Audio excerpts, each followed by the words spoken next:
1973, the body forms. Hip-hop began in New York on August 11th, 1973, the birthday, the first DJ event. 1520 Sedgwick Ave was the location, and Kool Herc was the DJ. The founding pillars: DJing the eyes and ears of the temple, MCing the mouth, graph the hands, and breaking the legs. And the head? Knowledge. I lived in New York in like 1981, and that's what people listened to, so I got the bug from there. Culturally, for me, I grew up with a father that was a drummer and then became a DJ who built the first flight case I'd ever seen with 2 turntables and a mixer in it. And that was before hip-hop actually had a name or a culture. I'm going to go back to the things that it's founded on, right? The Zulu thing of the peace, unity, love, and having fun. The 5 pillars of hip-hop itself, you know, b-boying, the graffiti, the DJing, the MCing, and the knowledge, all right? I just used to roll with kids that had the electro albums and that. I mean, I'm from a BMXing background, so I used to BMX and like there'd be like hip-hop being played at the time, you know what I mean? If it wasn't for breaking, hip-hop would not be as big as it is. I'm sorry, but if it wasn't for breakdancing, yeah, that really got the kids G'd up on this thing, yeah, it wouldn't be as big as it is now. Yeah, what came before it was standing up, holding a woman, staying in time to the music, this, that, and the other. Breakdancing changed all of that. Locking, that was going way before breaking. That's part of the funk styles that hip-hop borrowed from.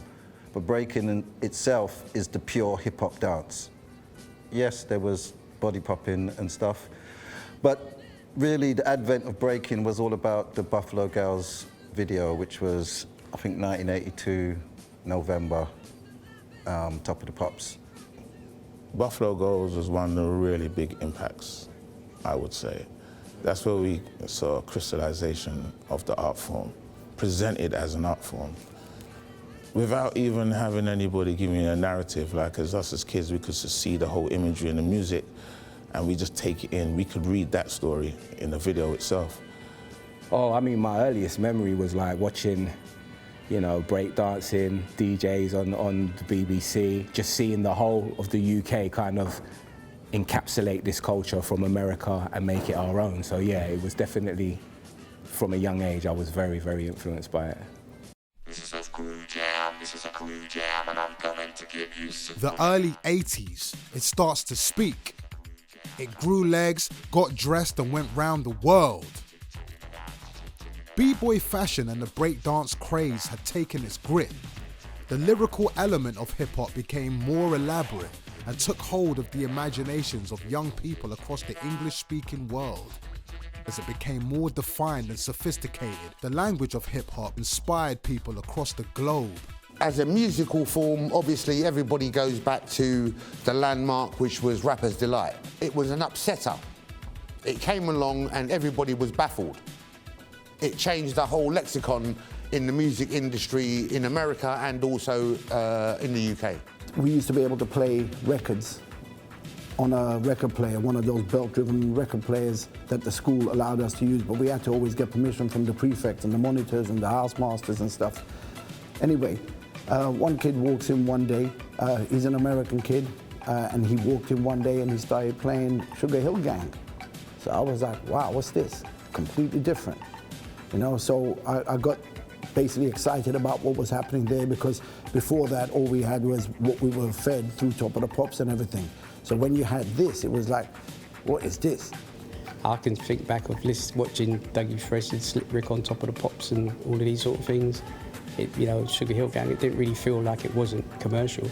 It just felt like it was always commercial. I first discovered hip-hop when my older brother had gone to New York to see my cousins who were out there.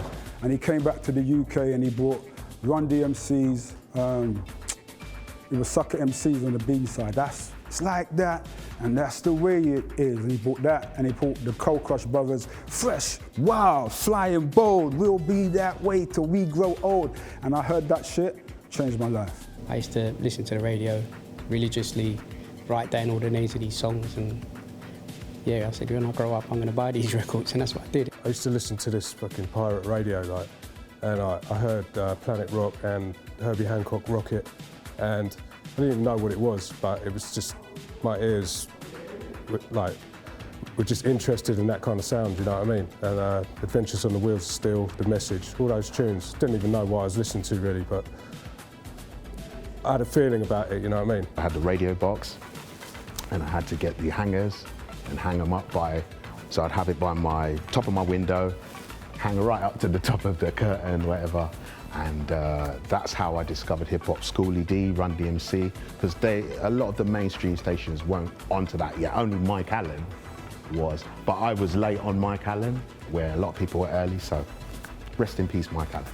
And Master Flash, you know, and Melly Mel, the message was groundbreaking, teaching kids how to be, very important, you know what I mean? And kind of stuck with a lot of kids from my generation, like knowing, you know, don't push me because I'm close to the edge. It was just groundbreaking and influenced a lot of kids from my age at that time. For me, the initial thing that got me was the message, really. There was something being said, even if it was like, look at me, I'm poor, look at me, I'm rich, look at me. Do you get what I mean? There was still a message. I think the first time I saw Grandmaster Flash, I just couldn't understand how he was doing it. And that was curious to me, I wanted to know. And so that was probably something that I was like, how's he doing that? How does he know where to put it? You know, it's those kind of questions. Obviously later on you kind of find out, but that was something that definitely caught my eye. Okay, I need to learn how to do that. The message. Yes, the message. Grandmaster Flash and the Furious 5, innit? I had all the lyrics of the message in my head, and also was listening to, like, I'm sure it was them times the Funky 4 plus one more, you know, like some of the real old school stuff. Yeah, which was kind of, I remember being young enough to just think it was soul music kind of thing, you know what I mean, with rap on it. The old school rapping, Busy Bee, Melly Mel, that type of style. I still, that's the style I love up to this day, you know. Melly Mel, I thought he was the greatest thing I'd ever heard in my life. The way that he told stories and he did it with such finesse. Do you understand me? It wasn't the Sugar Hill Gang, it was Melly. And we even started hearing people like Wham rapping, you know? So Wham, Blondie, everybody. So yeah, by that time, we were completely immersed in hip-hop. Hip-hop to me and electro was there when the soul music was there and the reggae was there. It was just one of those things that just grew. There was only a few people that could understand what was coming next, and I was one of them. I would say at first people were saying, oh, all they're doing is talking over music. And you know, you get those kind of, and then with breaking, they was like, oh, you're rolling around on the floor. Do you understand me? But I resisted all of that bullshit because I knew that it was going to go somewhere else. Capital Radio 95.8 FM. I'm Mike Allen, and this is Hardcore Hip Hop. Like punk, hip hop was DIY. The fashion was homemade, and looking fly didn't have to cost the earth. Like other subcultures of the day, fashion played a big part in creating a vibe. And how someone dressed became an unspoken way to identify like-minded people. In cities across the UK, people were building with each other in streets and clubs, fomenting a scene.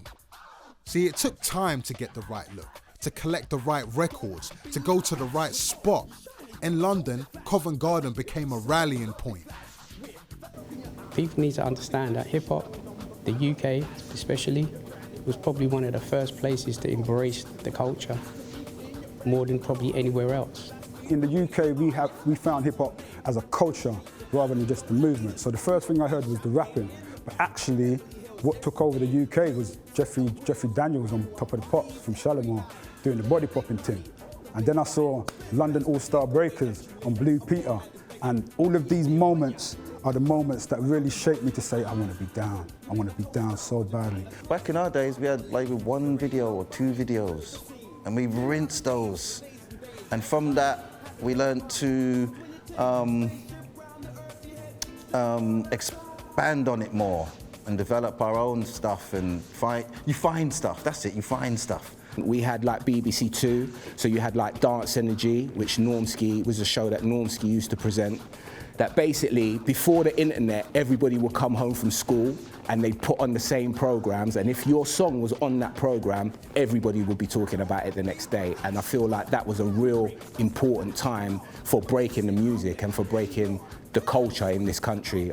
In the UK, you didn't come into a rap scene or a breakdancing scene or a graffiti scene. You came into the hip-hop scene. I used to write my tag, I used to body pop, I used to break dance, I used to do all of that shit. Long before I used to be a credible rapper, because honestly, the very last thing that really took a firm hold in the UK was the rappers. I went to Bermuda for Christmas in 1981. And when I went over there, my cousin was showing me, you know, some of these wave moves and things like this, right? He's from Canada. And a few moves like that. I was in 81, and I remember coming back home, January 82, and yeah, people were doing a bit of popping and stuff, you know? It's kind of crazy, like, that's quite quick for such a thing to just change like that. But that's in Battersea where I grew up. That wasn't anywhere outside, it's my neighborhood. And my cousin had showed me a few moves, so when I showed those few moves to people, it's like, yo, I could pop too. And then we're just young, hungry, and savage for it. And then from there. Covent Garden, like for me, was the earliest. We weren't having events at that time. You know, we were just meeting up in Covent Garden and seeing all the other kids that had a similar interest. We all had the passion for what we were doing, you know, and we built our little friendships with certain people, and you know what I mean? And from those people we learned whatever we learned to carry us into the future. Going to Covent Garden for the first time, I've got to say big up to Robert Forjaw, Brian Daly, rest in peace, Sam Patrick, original Boogie Bunch. Those were the guys, MC Mello. I've got to say big up to Daddy Speedo, Flyboy D. These are the people that introduced me to a whole new world that I wasn't aware of. When I first got to Covent Garden, I wasn't there as one of the Covent Garden man, I was there as a fan. So I used to see these guys and just look up to them. I used to see Cookie Crew are from Battersea, the area I came from, and I was a fan.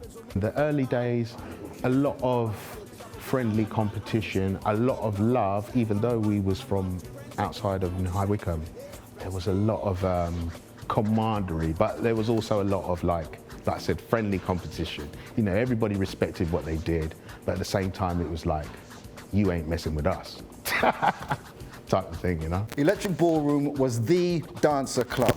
Yes, you had other clubs, Cat Whiskers, Jazz Club, you had Soul Clubs, Lyceum, but Electric Ballroom was where all the real bad man dancers congregated.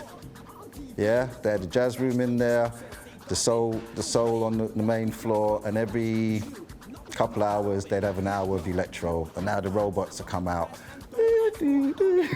Yeah, but I've come in now ushering this breaking thing. Pop-in and robots, that was out already, but now this breaking thing is out.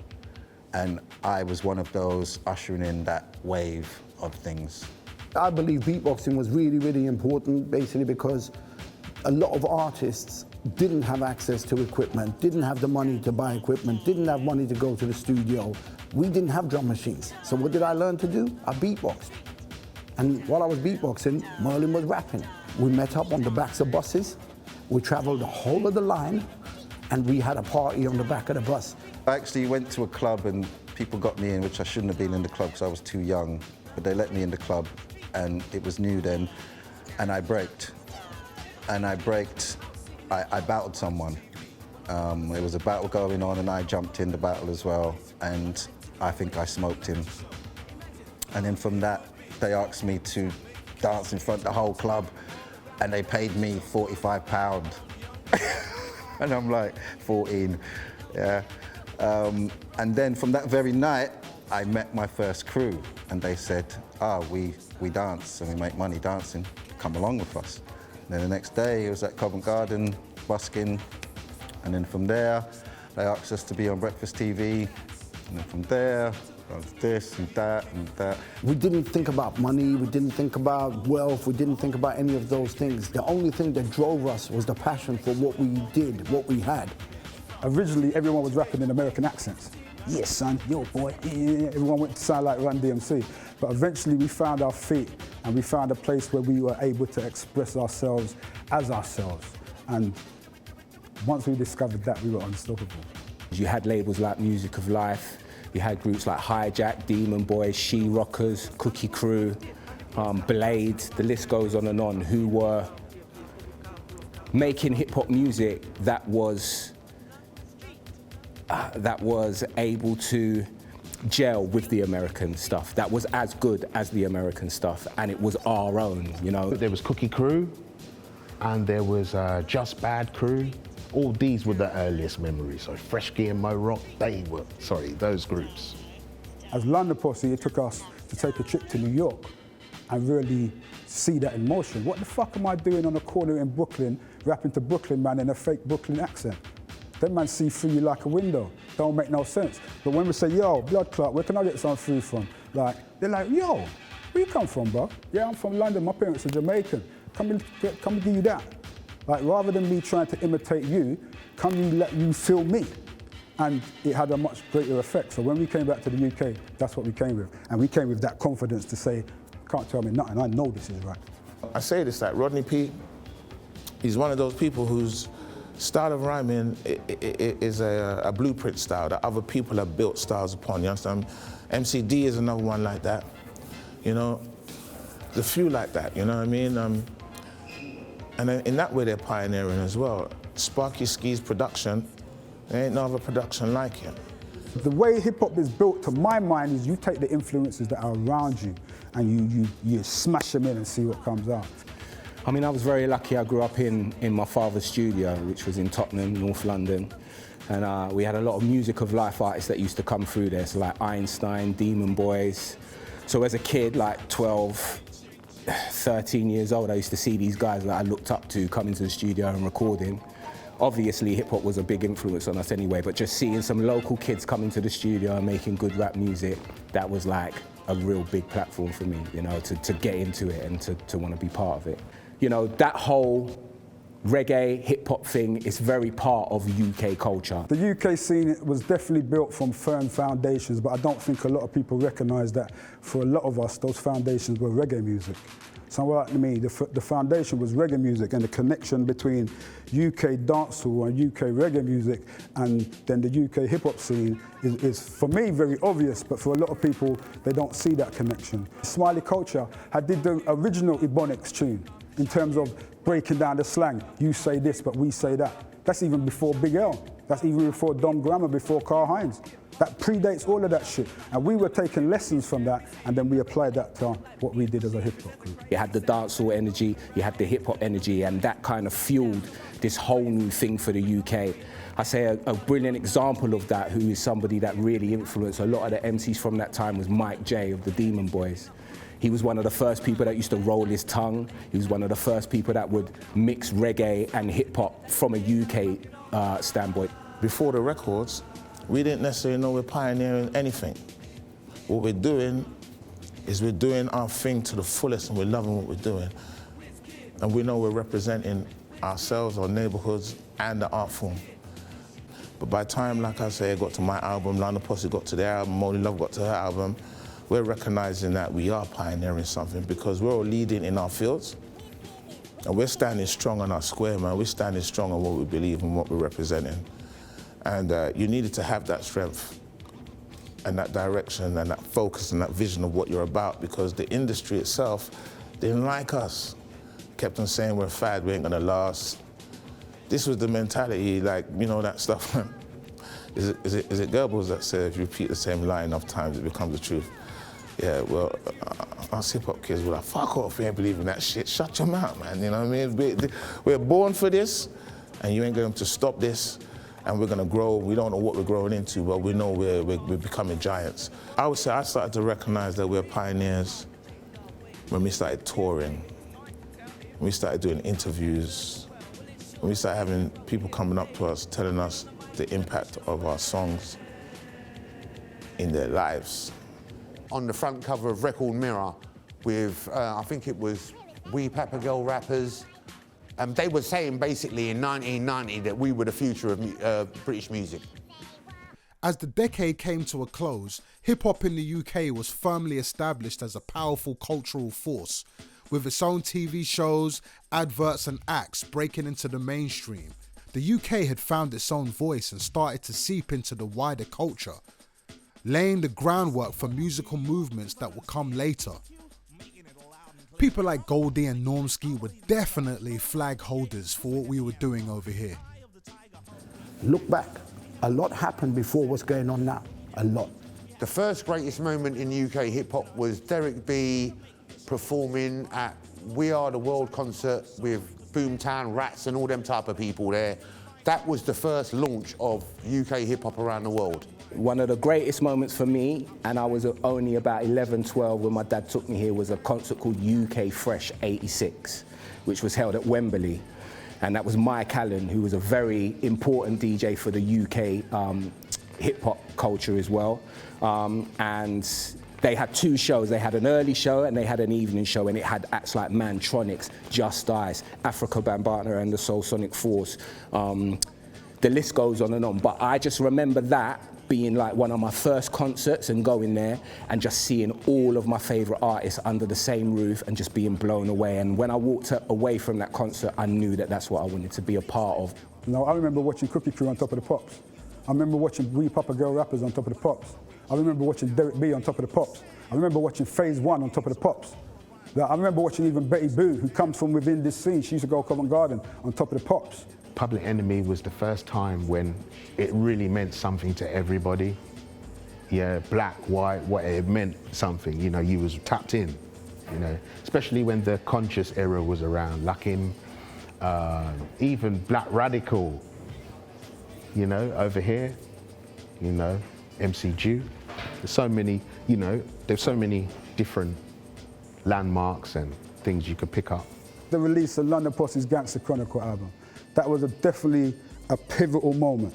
When I saw Demon Boys on Night Network, when I saw Merlin MC on Night Network, and, you know, also Cupmaster Swift at the 1989 championships, and I was there right at the front just rooting for him. You know, what a moment. Groups like the Jungle Brothers, Tribe Called Quest, it was very Afrocentric. So being somebody that was mixed heritage, it was really important. My father was a Rasta, so I was already very influenced by my mum and my dad, but there was a lot of kids that didn't have that, so a lot of them fell into the path of the music taught them. And I'd say in the late 80s, 90s, it was just so positive and uplifting and gave you something to work towards and feel like you was part of. And it's history that doesn't really get talked about enough, to be honest, and it needs to be talked about because it's almost like everyone's always constantly trying to just basically delete what came before to try and say this is what's happened and this is where it started. Hip-hop taught me to fight for my rights and to be who I am. And I'm grateful for that. And I try to pass that on. Do you understand me? When you look at the graffiti writers, they were risking their lives to put a message up that the whole neighborhood or wherever that train will go can be read, absorbed, understood, and acted upon. That's what newspapers do. That's what, you know, newspaper editors do, right? The elements of hip-hop as a whole have been fragmented and separated. And so there's a lot of people who come into rap music and have no idea about graffiti and pay no interest to it. So it was a lot more together back then. People like Blade would be a beatboxer and he'd become a rapper. Or people like Swift would be a dancer and become a DJ. So you kind of progressed along and become a producer and become a promoter and stuff like that. So there's a lot of house DJs, well-known people who started off in hip-hop, and most people would never know about it unless they were to talk about it. But if you talk to them, they'll tell you, yeah, I was into hip-hop, man. It's infested in so many different aspects of life. If you turn on the TV now and the commercial, I guarantee there's going to be one commercial that's got a hip-hop song in it. Or they're going on hip-hop in some way, shape or form, even if it's to sell a car. The whole world is hip-hop, bro. The whole world is hip-hop. You see you see an advert on the TV and this mum's got her hood up. Yeah? She's got her hood up and she's got her trainers on and she's taking her kids to school and then she's going to buy soap powder. That's motherfucking hip-hop did that, bro. Like, when you see, like, you know, the fucking, the Queen Vic in EastEnders, and they're playing a hip-hop tune in the background in the pub, that's like, we're taking over the fucking world with this shit. Getting people to open up their minds to different things that are happening, like we're in tune with politics, we're in tune with poverty, we're in tune with, you know, materialism, not always for the right, you know, not that that's important, but, you know, and to fight for what you believe. Hip-hop allows people to not kill each other and just fight using their skills, you know what I mean? And it's been a voice to people that didn't have a voice before, you know what I mean? Even pop music sonics have changed. Katy Perry is busting some bass and slapping that snare. Do you see what I'm saying? The production techniques of hip-hop have influenced the whole world again now. You know what I mean? That's the thing with hip-hop. It actually borrows from anything and any music to make this particular type of music. I like to think that those same authentic, intrinsic things which we spoke about, that is the heart of hip-hop, can never die. So did hip-hop save your life? It saved my life. Saved my life. Saved my fucking life, bruv. I wouldn't be standing here now without it. The 1990s would present some challenges for the culture as it moved away from its roots and into different styles and flavors. The rapper took the lead as technology improved and music changed. It had gone from toasting with more simple rhyme patterns into more complex rhyme structures and themes, and the music became more elaborate with the rise of the producer. But one thing was for sure, hip-hop was here to stay.